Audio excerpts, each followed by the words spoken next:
ইতিবাচক ধারায় শেষ হয়েছে ঢাকার শেয়ার বাজারের সপ্তাহের শেষ কার্যদিবসের লেনদেন।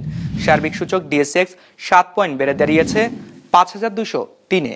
হাত বদল হয়েছে 353 কোটি টাকার শেয়ারের মালিকানা। লেনদেনে অংশ নেওয়া প্রতিষ্ঠানগুলোর মধ্যে দর বেড়েছে 139টির, কমেছে 169টির, আর অপরিবর্তিত রয়েছে 86টির দর। এবার বাজার নিয়ে বিশ্লেষণ শুনবো অ্যালায়েন্স ক্যাপিটাল অ্যাসেট ম্যানেজমেন্টের। আজকে লাস্ট ডে অফ দ্য উইকে মার্কেট বিয়ারিশ সেন্টিমেন্টে ক্লোজ হয়েছে। এই উইকের ওপেনিং ইন্ডেক্স ছিল 5247 এবং তা প্রায় 43 পয়েন্টস কমে এখন ফাইনালি দাঁড়িয়েছে 5204 পয়েন্টসে। পাশাপাশি মার্কেটের অ্যাভারেজ টার্নওভার ছিল মাত্র 400 কোটি টাকার মতো, অর্থাৎ এখনও মার্কেটে ইনভেস্টররা যথেষ্ট কমই পার্টিসিপেট করছে বলে আমরা মনে করি। পার্সেন্টেজ ওয়াইজ আজকে প্রাইস বাড়তে দেখা গিয়েছে 35% কোম্পানির প্রাইসের, কমেছে 43%, এবং অপরিবর্তিত ছিল মাত্র 22% কোম্পানির প্রাইসের। এবং সেক্টরাল পারফরমেন্সের দিক থেকে আজকে সবচেয়ে বেশি লেনদেন হচ্ছে ফার্মাসিউটিক্যাল সেক্টরে, ফলোড বাই টেক্সটাইলস এবং ব্যাংকিং সেক্টর। তবে ইন্ডেক্সের পজিটিভ পরিবর্তনে আজকে সবচেয়ে বেশি কন্ট্রিবিউট করেছে রবি।